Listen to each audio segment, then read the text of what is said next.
Hello. In this video, I'm going to talk about the practical Vedanta of Swami Vivekananda, that how he describes the practicality and simplicity of Vedanta, that even common people could understand and imbibe it in their life. So let's discuss it. Vivekananda says that no theory is of any value if it is not practical. He says that there should not be any difference between religion and the life of the world. The idols of religion must cover the whole field of life. They must enter into all our thoughts and more into practice. इसके बाद वो कहते हैं कि जो वेदांत की philosophy है ये केवल जंगलों में मेडिटेशन से नहीं आई है, लेकिन उन लोगों ने इसको एक्सप्रेस किया है जो बिजी रहते हैं अपनी लाइफ में, उन बिजी शेड्यूल से एवरीडे अफेयर्स को करते हुए लाइफ के उन्होंने इस वेदांत की फ़िलॉसफी को डेवलप किया है। और ये जो है हमारे श्वेत केतु और उनके जो फादर है अरुणी और एक किंग की कहानी के रेफरेंस से इस पर बात करते हैं विवेकानंद। वो कहते हैं कि भगवत गीता जो कि बेस्ट डॉक्यूमेंट्री है जो कि वेदांत फिलॉसफी पर है, वो बैटल फील्ड में दी गई जहाँ पर कृष्ण अर्जुन को ये फिलॉसफी प्रदान करते हैं। तो अब बात करते हैं कि क्या वेदांत का गोल नहीं है, what is not the goal of Vedanta. So inactivity और we can say the sense of passivity is not the goal of Vedanta, और activity that is combined with passions is also not the goal of Vedanta. The goal of Vedanta is the real activity which is combined with eternal calmness, that calmness which can not be ruffled, and the balance of mind which is never disturbed whatever happens. It is the goal of the Vedanta and it is the real activity that he talks about.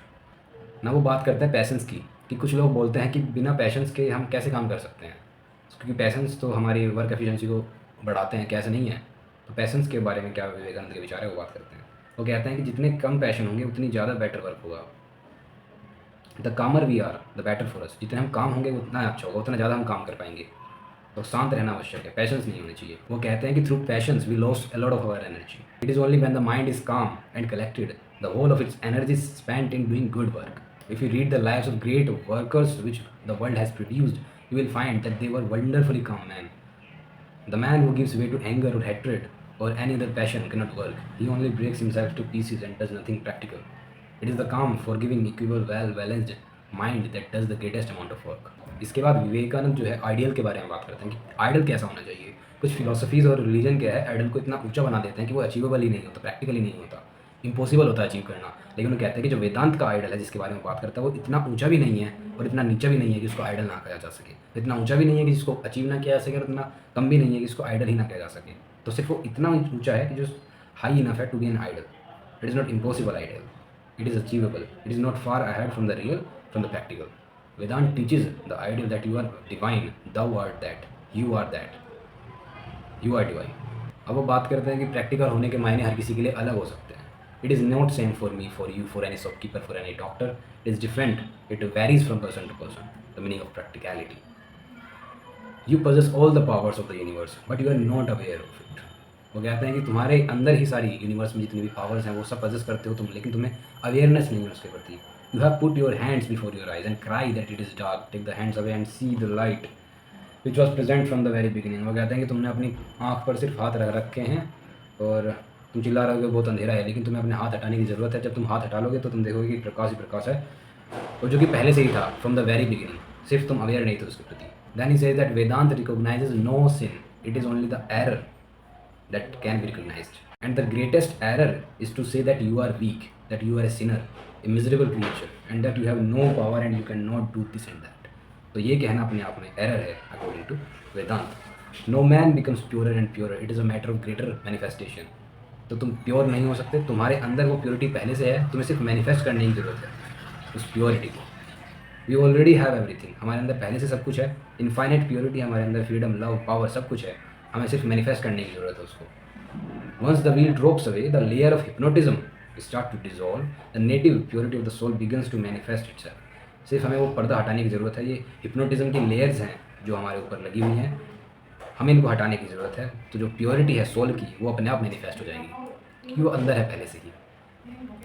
Vedanta says that no need to go to forest और caves, we can realise this in all possible conditions of life.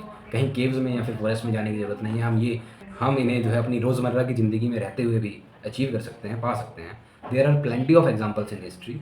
चाहे वो अर्जुन का example ले लो जो कि battle field में philosophy की बात करते हैं कृष्ण के साथ, और चाहे वो किसी एब्सोल्यूट मोनार्क का एग्जाम्पल ले सकते हो। वो इतने सारे उनके सब्जेक्ट्स है, इतना सारा काम धाम रहता है उनको, फिर भी लेकिन वो फिलोसफिकल बातें करते हैं। उन्हीं की वजह से आज ये वेदांत की फिलॉसफी डेवलप हुई है, और उनके पास इतना फ्री टाइम भी नहीं था। लेकिन अगर हमसे कंपेयर करें उनको तो हमारे पास इतना फ्री टाइम है, तो हम तो जो है।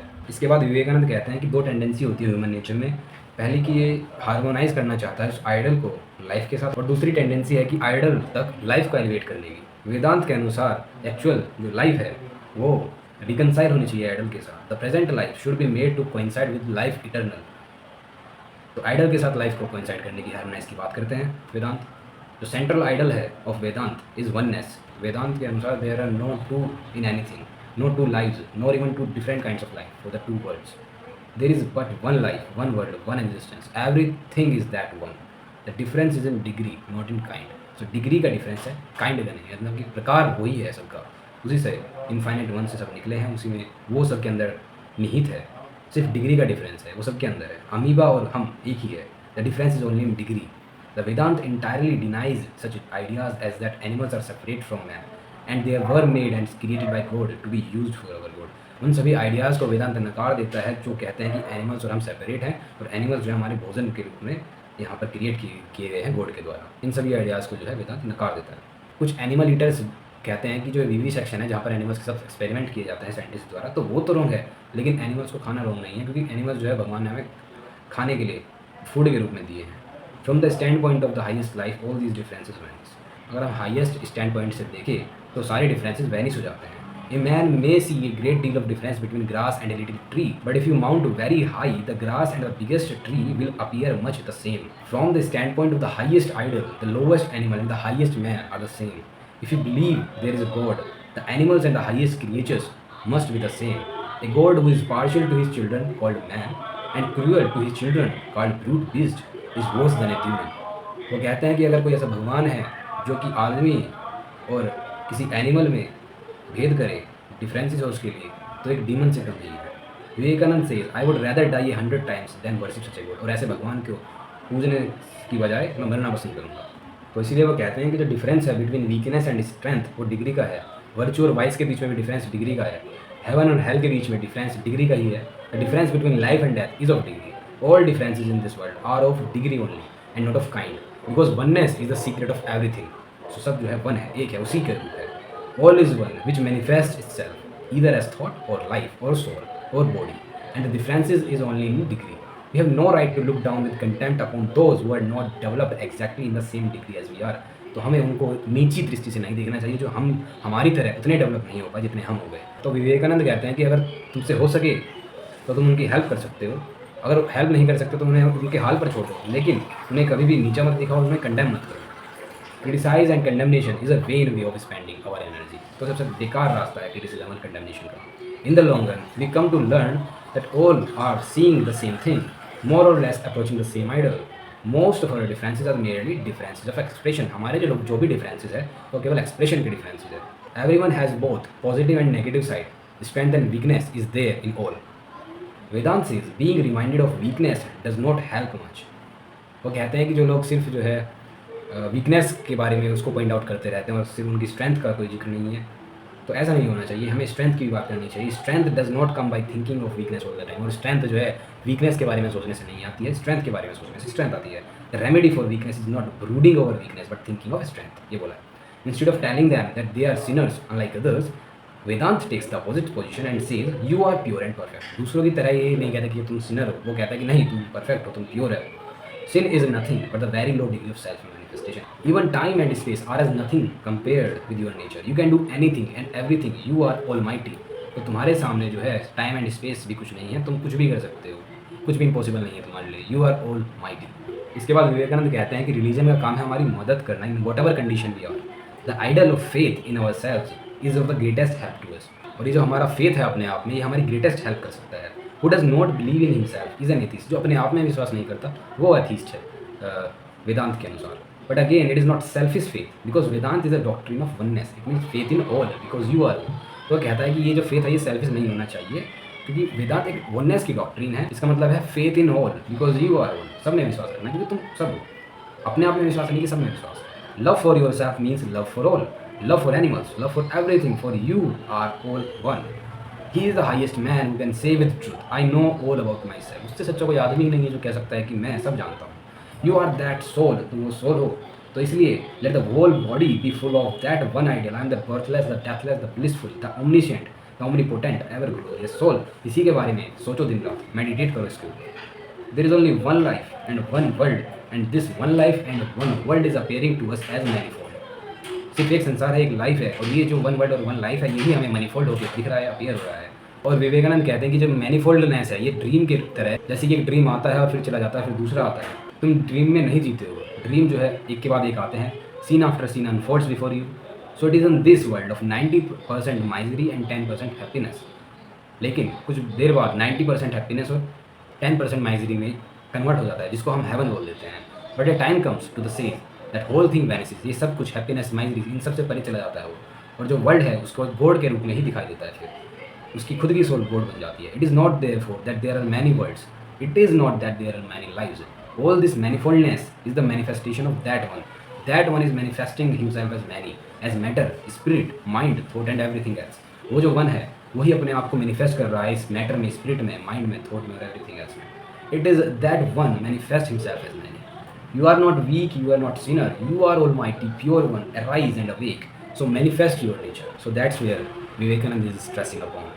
इसके बाद truth and false, right and wrong का कैसे डिस्टिंक्शन करते हैं विवेकानंद। वो कहते हैं कि everything that makes for oneness is truth and that makes for diversity the distinction is false.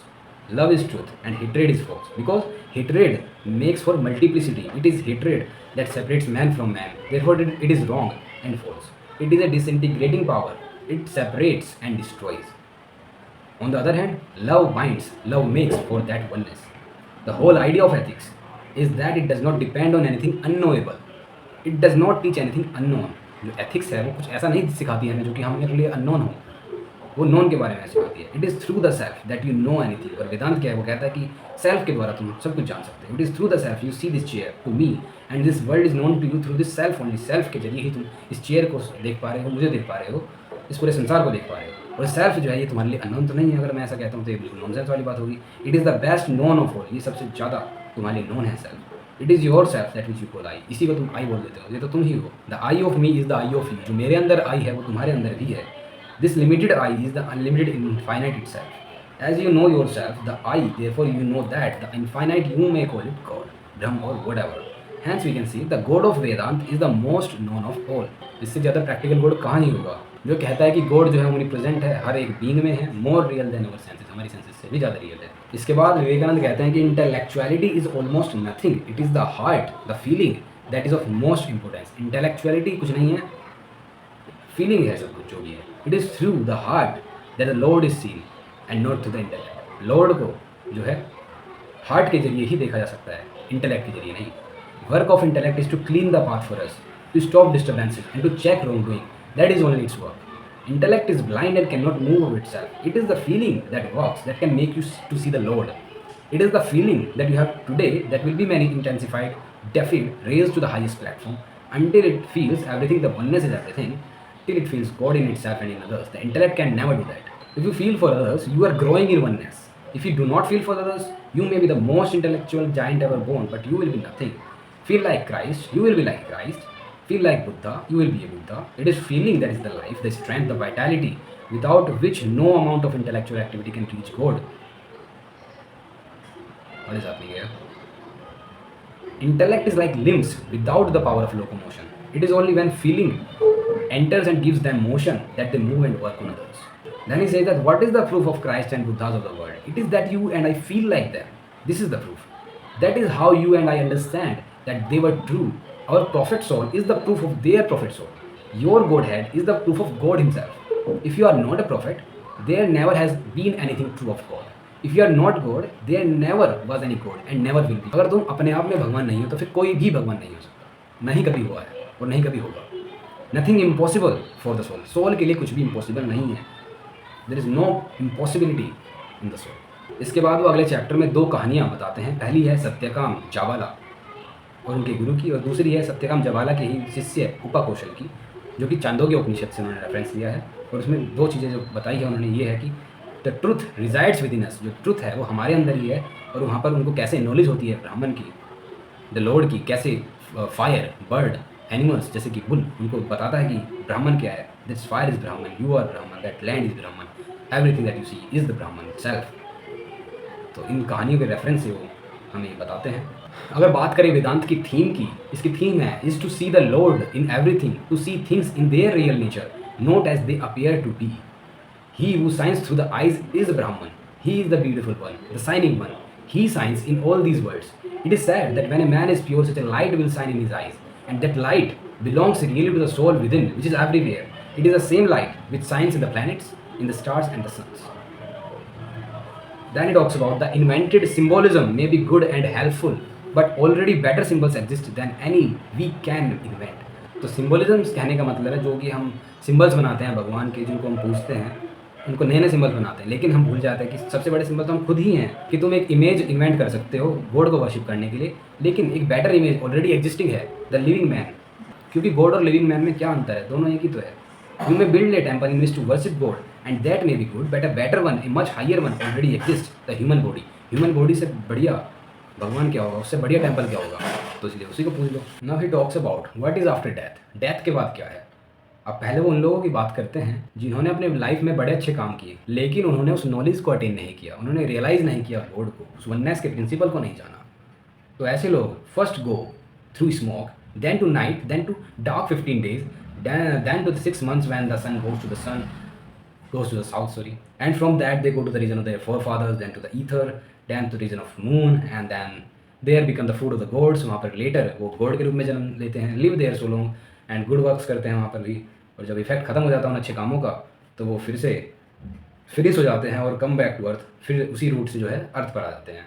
तो they first become ether and then air, then smoke, then mist, then cloud, then fall upon the earth as rain drops, then get into food which is eaten up by the human beings, and finally वो human beings के children हो जाते हैं, और फिर से वो एक जन्म लेते हैं गुड फैमिलीज़ में, उनके अच्छे काम हैं। तो अगर बैड फैमिलीज़ में जन्म लेंगे, बुरे काम किए हैं, तो इवन इन एनिमल बॉडीज़ में वो जन्म लेते हैं। So animals are continuously coming to and going from this earth, that is why the earth is neither full nor empty. तो ऐसे व्यक्ति जिन्होंने गॉड को रियलाइज़ नहीं किया है, अटेनमेंट नहीं हुआ नॉलेज का उन्हें, तो ऐसे लोग उस बर्थ एंड डेथ की साइकिल को नहीं तोड़ पाते हैं। लेकिन दूसरी तरफ कुछ ऐसे सेजेस होते हैं, वाइज पर्सन होते हैं, जो कि मरने के बाद they go that way and they do not return, उस रास्ते से जाते तो हैं लेकिन वापस नहीं आते हैं, तो वो इस लाइफ एंड डेथ की साइकिल से परे चले जाते हैं। Then he talks about idea of heaven in Samhita is that it is eternal, much the same as is prevalent among Muhammadans and Christians. Samhita में जो हेवन का आइडिया है वो कहते हैं कि हेवन जो है इटर्नल है, जैसे कि मोहम्मदन्स और क्रिश्चियन भी मानते हैं। In the Upanishads, it is declared that these heavens cannot be permanent, they are not eternal, seeing that everything which has a name and form must die। जिसका भी नाम है, कुछ फॉर्म है, तो वो मरता ही है, must die। As there cannot be an eternal heaven, on the same grounds there cannot be an eternal hell।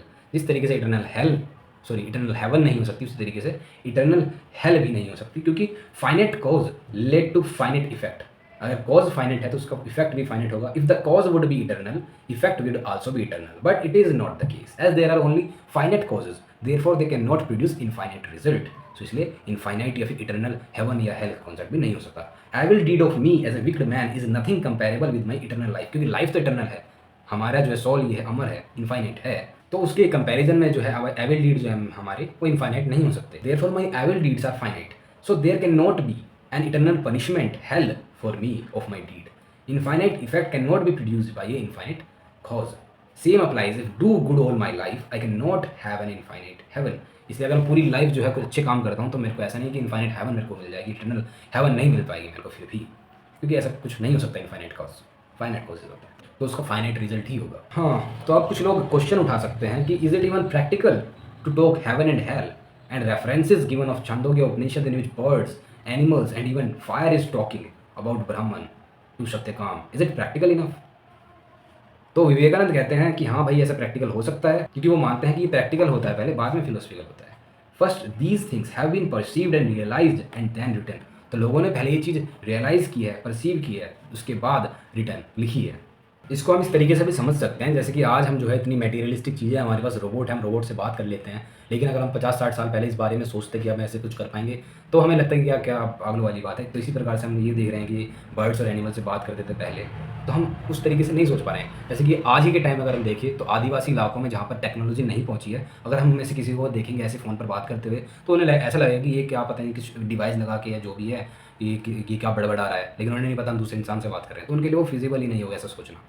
तो इसी प्रकार हमें भी ऐसा कुछ लग रहा है, क्योंकि वो, लेकिन विवेकानंद के अनुसार जो है वो प्रैक्टिकल थे, वो परसीव कर रहे थे चीज़ें और रियलाइज़ कर रहे थे, तभी उन्होंने उनके बारे में लिखा है। तो हमें लग रहा है कि ऐसे वो कैसे बात कर सकते हैं, एनिमल से या बर्ड से, लेकिन ऐसा हो सकता है, it is practical.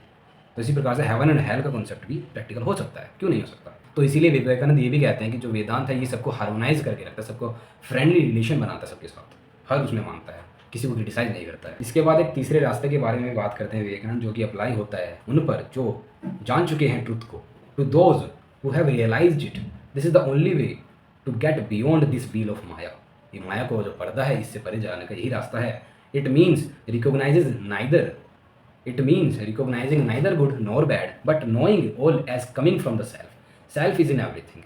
It means denying the universe, shutting your eyes to it, seeing the Lord in hell as well as in heaven, seeing the Lord in death as well as in life. This is the line of thought in the passage I have read to you. The earth is a symbol of the Lord, the sky is the Lord, the place we feel is the Lord, everything is the Lord, the Brahman. When the soul has realized that everything is full of the Lord of Brahman, it will not care whether it goes to heaven or hell or anything else. Whether it be born again on this earth or in heaven, these things have ceased to have any meaning to that soul.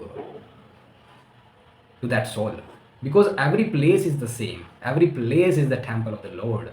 Every place has become holy, and the presence of the Lord is all that it sees in heaven or hell or anywhere else. Neither good nor bad, neither life nor death. Only the one infinite Brahman exists. Now Vivekananda talks about the impersonal God. He says impersonal God is a living God, a principle. He is the angel, the man, the animal, and yet something more which we cannot see, because impersonality includes all personality. It is a sum total of everything in the universe and infinitely more besides. He is everywhere, in everything, that impersonal God. Where shall we go to find God if we cannot see Him in our own hearts and in every living being? The Mohammedan says there is no God but Allah. The Vedanta says there is nothing that is not God. There is no law in human nature including law of karma. There is no destiny, no fate. वेदांत कहता है कि कोई law nature में exist नहीं करता, चाहे वो law of Karma ही क्यों ना हो, कोई डेस्टिनी नहीं है, कोई फेट नहीं है, कोई भाग्य नहीं है. How can there be law in infinity? Freedom is its watchword, freedom is its nature, its birthright. Be free and then have any number of personalities you like. So infinity का कैसे कुछ law हो सकता है? तो कोई law नहीं है, कोई डेस्टिनी नहीं है, कोई फेट नहीं है. फ्रीडम जो है नेचर है उसकी, बर्थ राइट है, तो फ्री रहो, then have any number of personalities you like. Law drags us into limitation and misery. तो लॉ जो है ड्रैग करता है हमें लिमिटेशन में, माइजरी में. सो फ्री रहो, hope for nothing from anyone. किसी से कुछ आशा मत रखो. Why should you hope? किस लिए तुम आशा करोगे? You have everything, you are everything. तुम्हारे पास सब कुछ है, तुम सब कुछ हो. What are you hoping for? तुम्हें किस चीज़ की आशा है? If a king goes mad and runs about trying to find the king of his country, he will never find him because he is the king himself. Example देते हुए कहते हैं कि अगर एक राजा जो है पागल हो जाए और भागे इधर उधर राजा को ढूंढते हुए कि भाई राजा मुझे मिल नहीं रहा है, और कहे कि भाई मुझे राजा से मिलवा दो, तो वही हाल हमारा भी है. हम खुद गॉड है अपने आप में, और फिर हम ढूंढ रहे हैं पागलों की तरह उस भगवान को जो कि हम खुद हैं. The gods did not create man after their type, but man created gods. And here are the prototypes. Here is the Indra, here is the Varuna, and all the gods of the universe. We have been projecting our little doubles and we are the originals of these gods. We are the real, the only gods to be worshipped. हम ही केवल असली भगवान हैं. हमें पूजना चाहिए खुद को, अगर हमें किसी को पूजना ही है तो. हमने ही ये सारे भगवान बनाए हैं. ये वेदांत का व्यू है, and this is its practicality. The ideal of the Vedant is to know man as he really is. जैसे अपने आप में वो है, उसको ऐसे देखना man को. And this is its message that if you cannot worship your brother man, the manifested God, how can you worship a God who is unmanifested? अगर तुम खुद को नहीं पूछ सकते जो कि तुम मैनिफेस्टेड गॉड हो, तो तुम उसको कैसे पूछोगे जो कि अभी अनमैनिफेस्टेड है? तो पहले मैनिफेस्टेड को तो पूछ लो खुद को. Same thing has been said by Osho when he gave commentary on Isha Upanishad. ऐसा ही कुछ ईशा उपनिषद की कमेंट्री में ओशो ने भी कहा है कि तुम ही भगवान हो, खुद को पूछ लो भाई. Bible says if you cannot love your brother whom you have seen, how can you love God whom you have not seen? Bible भी यही कहता है कि अगर तुम उस भाई को जिसको तुमने देखा है उसको नहीं प्यार कर सकते, तो तुम उस भगवान को कैसे प्यार कर पाओगे जिसको तुमने नहीं देखा है. I shall call you religious from the day you begin to see God in man and woman. Vivekananda कहते हैं कि मैं उस दिन से तुम्हें रिलीजियस कहना चालू कर दूंगा जब तुम हर एक इंसान में, एक औरत में, एक आदमी में भगवान देखो पाओगे. Calling God mother is a higher idol than calling him father. God को माता कहना ज़्यादा अच्छा है गॉड को पिता कहने से. And to call him friend is still higher. उससे भी अच्छा है कि उसे फ्रेंड बोल दो. बट द हाईएस्ट, लेकिन जो हाईएस्ट है, is to regard him as the beloved. उसको बिलव्ड कहना. The highest point of all is to see no difference between lover and beloved. और हाईएस्ट पॉइंट इसमें है कि तुम डिफरेंस ही नहीं कर पा रहे हो लवर एंड बिलव्ड में, भगवान में और अपने आप में. तुम डिफरेंस ही नहीं कर पा रहे हो क्योंकि तुम तो एक ही हो ना. If you are free you must know that all will be so sooner और लेटर। अगर तुम खुद फ्री हो तो दूसरे भी फ्री हो जाएंगे कभी ना कभी, ये तुम जान जाओगे। And if you are free how can you see the impermanent. अगर तुम खुद फ्री हो तो कुछ भी इम्परमानेंट है ये तुम कैसे देख सकते हो।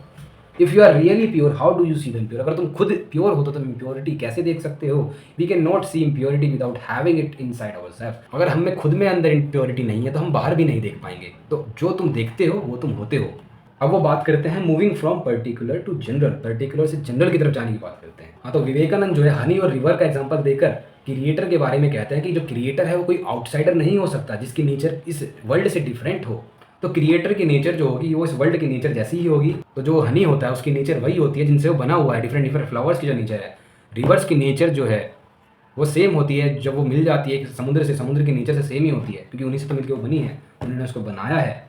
और इस प्रकार वो पर्सनल गॉड की कॉन्सेप्ट को रेफ्यूट कर देते हैं कि जो पर्सनल गॉड हम मानते हैं कि वो ऐसा कि जो इस जगत से बाहरी कोई गॉड है जो कि जिसकी नेचर इस जगत से परे है। तो इस तरह वो पर्सनल गॉड के कंसेप्ट को रेफ्यूज़ कर देते हैं विवेकानंद। तो बात करते हैं जो क्रिएशन है वो आउट ऑफ नथिंग से हो गई या फिर ये इवोल्यूशन से हुई है, कॉज एंड इफेक्ट की थ्योरी के साथ हुई है कि जो कॉज है वो चल के इफेक्ट बनेगा। तो वो कहते हैं कि जो इम्पर्सनल बीइंग है, जो गॉड है, वो जो है हाईएस्ट जनरलाइजेशन है। जो कि हम पर्टिकुलर है उसका हाईएस्ट जनरलाइजेशन क्या है, गॉड है। फिर वो कहते हैं कि it is better than mankind should become atheist by following reason than blindly believing 200 millions of gods on the third nobody. इसके बाद वो कहते हैं कि तुम ब्लाइंडली किसी भगवान पर बिलीव करने की बजाय जो कि जिसके पीछे कोई अथॉरिटी नहीं है, उससे अच्छा तुम एथीस्ट बन जाओ जो कि किसी रीजन पर तो बेस्ड है एटलीस्ट।